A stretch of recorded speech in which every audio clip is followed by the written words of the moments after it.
ورفعت عيني للسماء أرى بها Assalamualaikum warahmatullahi wabarakatuh. Tabi'un. Bismillahirrahmanirrahim. Alhamdulillahilladzi an'amana bit-taufiqi wal hidayah wa nasta'inuhu bihaulihi wa quwwatihil qawiyyah fa innahu la haula wa la quwwata illa billah. Asyhadu an la ilaha illallah wahdahu la syarikalah wa asyhadu anna Muhammadan abduhu wa rasuluhu la nabiyya ba'dah. Allahumma salli wa sallim ala sayyidina Muhammadin wa ala alihi wa sahbihi wa mawalah, amma ba'dah. Minta tolong efeknya dikurangin Pak, biar itu bulat biar bulat pas di YouTube-nya enak didengar. Hadirin wal hadirat rahimakumullah yang kami ta'azimi dan yang sangat kami sayangi, yang kami cintai, narasumber kita yakni akhinal kiram Kiai Haji Alawi Nurul Alam Al-Bantani. Semoga beliau senantiasa sehat dan selalu panjang umur. Nama beliau memang tafaulan kepada Syarif Ali Nurul Alam. Syarif Ali Nurul Alam adalah orang tua Syarif Abdullah Umdatuddin. Syarif Abdullah Umdatuddin adalah orang tua Syarif Hidayatullah alias Sunan Gunung Jati. Syarif Abdullah Umdatuddin menikahi putri Prabu Siliwangi yakni Nyimas Rara Santang, yang kemudian memiliki putra Syarif Hidayatullah atau Sunan Gunung Jati. Dan Kiai Haji Alawi Nurul Alam Al-Bantani merupakan duriat dari Sunan Gunung Jati. Adapun lengkap silsilahnya beliau yang paham. Alhamdulillah kita hari ini ketemu dengan salah satu Syarif Alawi Nurul Alam Al-Bantani. Semoga sekali lagi safari kajian dan dakwah beliau ini yang sudah kedua kalinya ke Lampung, Allah berikan kemudahan. Amin, amin ya rabbal alamin.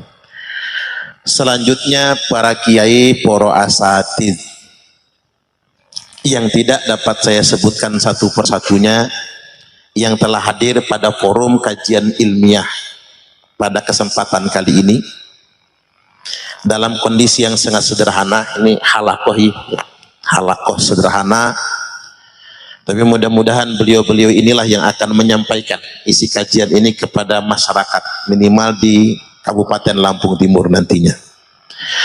Selanjutnya juga yang kami hormati Sahibul Bait Mbah Jarno. Mbah Jarno ini adalah ketua PD PWI Lampung Timur. Beliau adalah preman yang giginya ompong, anaknya banyak tapi nggak punya istri gitu, gagah tapi nggak ngelawan gitu Pak. Ini Mbah Jarno itu gagah tapi nggak ngelawan. Nggak tahu ada apa rahasianya Mbah Jarno yang paham lah. Tapi mudah-mudahan Mbah Jarno diparingi sehat walafiat. Kok janggutnya dikuncir gitu ya Mbah ya? Luar biasa Mbah. Dan terima kasih kepada Mbah Jarno yang sudah memfasilitasi halakoh pagi ini. Dan kita ini karena sudah jelang zuhur, tidak perlu khawatir Pak, monggo sambil makan kue minum kopinya. Tapi begitu gerbang garasi itu dibuka, langsung nongol makanannya. Jadi udah siap. Awas Mbah, ada kucing makan dulu Mbah. Tadi sudah tak survei, ada udangnya, luar biasa. Ada ikannya, jadi nggak usah khawatir kelaparan kita pada kesempatan kali ini. Mari kita rileks sambil mendengarkan Kiai Alawi menyampaikan paparan nanti dan tanya jawab. Nah, selain memoderatori, saya selaku Ketua Pimpinan Wilayah Perjuangan Wali Songo Indonesia Provinsi Lampung hendak menyampaikan sedikit sambutan kisi-kisi untuk semua yang hadir di sini, karena sebagian belum bergabung ke Perjuangan Wali Songo atau Laskar Sabilillah. Yang hendak saya sampaikan, tempo hari ada tuduhan kalau PWI-LS ini adalah gerakan di luar NU. Ada kesan yang dibangun PWI-LS itu bersaing sama NU. Bahkan ada orang yang membangun kesan PWI-LS berbenturan sama NU. Saya ingin tegaskan pada kesempatan kali ini, yang bergabung di PWI dan Laskar Sabilillah semuanya adalah warga Nahdliyin. Semuanya adalah kader NU. Dan rata-rata sudah lulus PD PKP NU. Jadi saya ingin tegaskan PWI-LS adalah gerakan Nahdliyin akar rumput, dan induknya tetap adalah NU. Dan sempat kemarin muncul ancamannya begini, tunggu ya, kalau Prabowo sudah dilantik maka semua orang NU, pengurus NU yang gabung PWI-LS akan dipecat. Ancamannya begitu. Kalau Prabowo sudah dilantik, nanti Kiai Imad, Gus Abbas akan diproses secara hukum. Ancaman itu nyebar di grup-grup WhatsApp, bahkan di komunitas-komunitas Nahdliyin. Ya, kita rodok terpengaruh juga Pak dengan itu semua, dengan ancaman itu semua. Tapi luar biasa, begitu Presiden Prabowo Subianto dan Wakil Presiden Gibran Raka Buming Raka dilantik, kita menyimak pidato yang sangat memukau dari Presiden. Beliau menegaskan ingin betul-betul membela harkat martabat bangsa Indonesia. Bahkan beliau mengenang tulisan yang dibuat oleh VOC, di tempat-tempat umum ada tulisan verboden, verhonden, inland and inlander. Artinya anjing dan pribumi dilarang masuk. Begitu Pak Prabowo mengenang itu semua, beliau tidak terima kalau ada di negeri ini orang yang merasa kastanya lebih tinggi daripada bangsa Indonesia, atau merendahkan harkat dan martabat bangsa Indonesia. Dan begitu mengejutkan ketika beliau memang menjunjung tinggi perjuangan kita dalam rangka mengangkat harkat dan martabat bangsa Indonesia. Dan justru sebaliknya, pihak-pihak yang kemudian yang tadinya merendahkan bangsanya sendiri dan memuji-muji kasta tertentu di Republik ini, justru mereka menuai apa yang mereka lakukan sendiri. Makanya saya berdiskusi dengan beliau betapa banyak koruptor-koruptor yang sudah ditangkap tersebut, 50%-nya adalah pendana bagi FPI dan pendana bagi para balwi itu Pak, yang justru yang ditangkap. Dan hari ini kita lihat Abah Lutfi bin Yahya tidak lagi direkrut menjadi One Team Press, justru Dewan Penasihat Presiden Pak Wiranto, Pak Luhut bin Sarpanjaitan, dan Pak Jenderal Dudung Abdurrahman, yang secara resmi kemarin Pak Jenderal Dudung Abdurrahman sudah menjadi Dewan Kasepuhan atau Penasehat PWI-LS bersama Abuya Muhtadi. Tepuk tangan dulu. Ini menunjukkan keberpihakan pemerintah Prabowo Subianto dengan perjuangan bangsa Nusantara, perjuangan rakyat pribumi, perjuangan kita semua yang ada di barisan ahli sunnah wal jamaah. Kemudian yang berikutnya datang juga kemarin Pak Jenderal Nur Wahid, Direktur Deradikalisasi BNPT RI. juga menunjukkan keberpihakan sedemikian rupa. Apa yang kemarin dihembuskan, dikabarkan dan menakut-nakuti kita semua, justru hari ini sama sekali tidak terbukti. Bahkan ada warning. Kalau Abah Lutfi bin Yahya ngotot mengadakan muktamar Jatman tanggal 31 Desember nanti, artinya untuk menyaingi muktamar yang diselenggarakan oleh PBNU di Donohudan, maka beliau akan dipecat secara permanen, tidak boleh lagi menjadi bagian NU. Jadi dipecatnya bukan hanya dari kepengurusan, dari keanggotaan Nahdlatul Ulama, karena dianggap sudah melawan Jam'iyah Nahdlatul Ulama. Makanya ini menunjukkan sinyal positif bagi kita semua dan sekaligus menjadi pembelajaran bagi kita semua. Walaupun kalau di sini ada kader-kader Thariqah, pengurus Jatman yang didaftarkan oleh Idarah Aliyah Jatman yang sudah status quo pengurusannya ke Kemenkumham, itu bukan Jatman, bukan Jam'iyah Ahli Thariqah Al-Mu'tabarah An-Nahdiyah, tapi Perkumpulan Ahli Thariqah Al-Mu'tabarah An-Nahdiyah, disingkat PATMAN. Tapi kata saya singkatan yang paling tepat bukan Patman tapi Parman.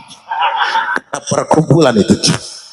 Maksud saya begini Pak, orang yang kemarin nakut-nakutin kita justru sebetulnya mereka menuai apa yang mereka katakan sendiri.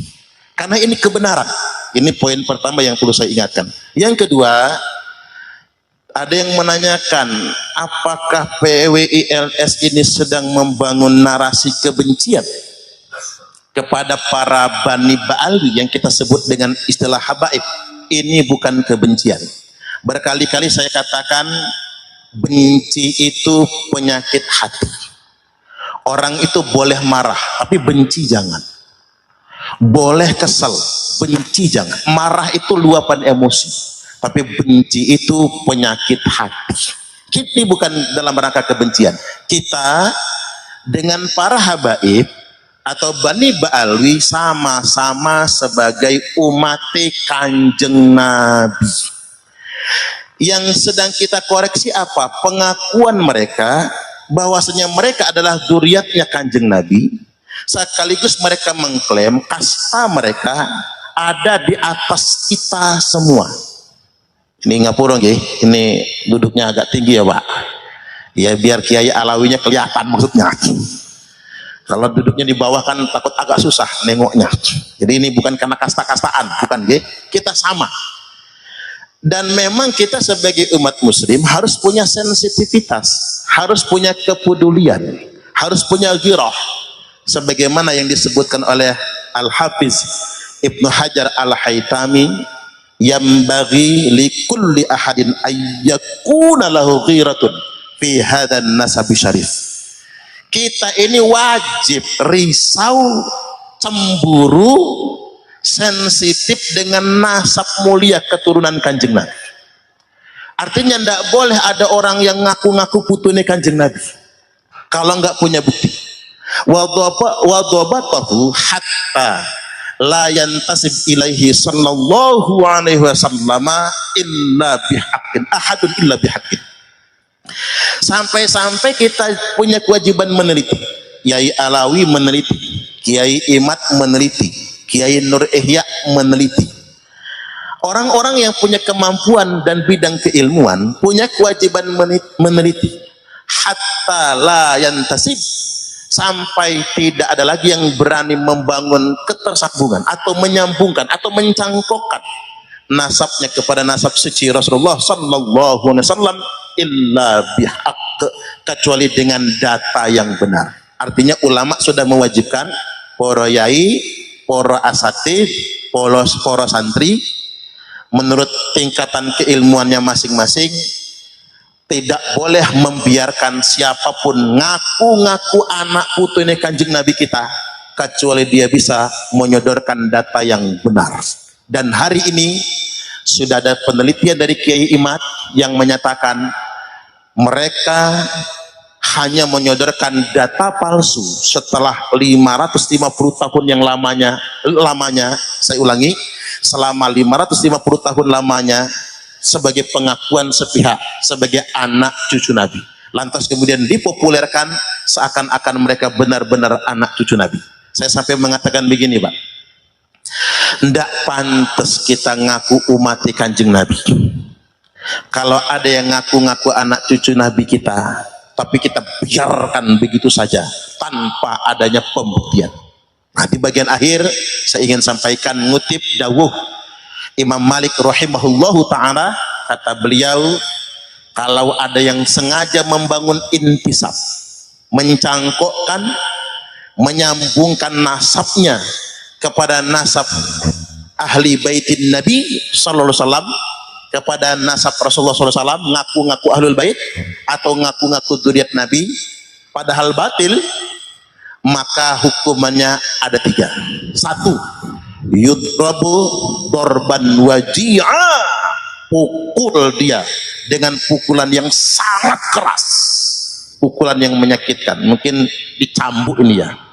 Makanya winginane Kabib itu, Pak, main gampar aja sama kiai-kiai kita. Ada kiai yang ngaku dzurriyyat Nabi, dikaploi. Ada kiai yang ngaku Habib, dikaploi. Dalil mereka itu. Yang kedua, wa yusyahhar bihi. Jadi kalau ada yang ngaku-ngaku sebagai anak putune Kanjeng Nabi padahal batil, wajib diviralkan. Nah, monggo ye, wajib diviralkan. Maksud saya begini, PWI LS hari ini bukan provokator.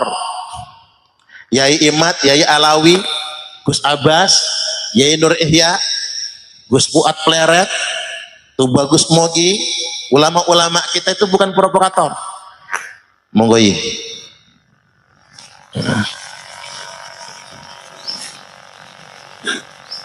Ya, perkembangan gitu.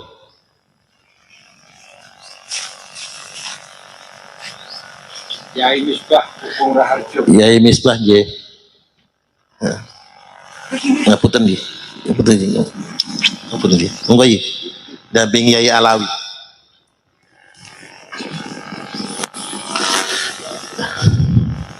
Amit nggih nggih.